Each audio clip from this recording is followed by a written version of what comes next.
I've put together this brief video because there are two things that I'd like you to keep in mind when you write reviews of your classmates' work.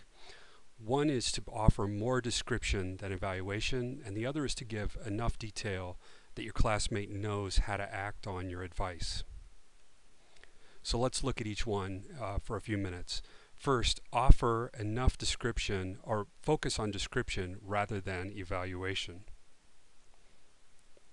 When I talk about description, I mean that you should tell the writer what you think you've read. You should simply talk about the things you think you understand based on what you've read in the text. This way a writer can have a better idea of what seems to be working or what's not. A writer can tell whether a reader is getting her point or not. Now, description is different than evaluation, which is usually about things like, well, this was good or bad, or I thought this was effective, or I like this. Evaluation is good sometimes to see what a reader values, but again, I'd like you to focus more on description. So here's an example. Description would look more like the first example. Take a look at that. Description does not look like the second example, which has words like well and good. Also notice that you cite your sources well is not very helpful. Good job is not helpful. Whereas a more descriptive sense of where you think you found things, what they are, that is much more helpful for writers. Sometimes description is simply to say that you didn't find what you expected to find. So notice a statement might be something like, I cannot find an example where you comment on implications.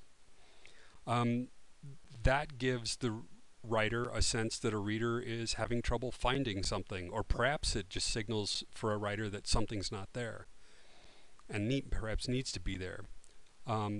So you want to focus on describing what's in the text, what you think you've read more often, and you should notice that the review questions that I give you are more about description than evaluation. The other thing is to offer some detail, enough detail that a writer knows what you're talking about. So some adequate detail would be to talk about, to answer three questions: what, where, and why. So look at the first example. I think you should comment on some implications because, and then you might explain why you think they should comment on implications. Another statement, one place where the implications could be mentioned is in the fourth paragraph. Notice that explains where.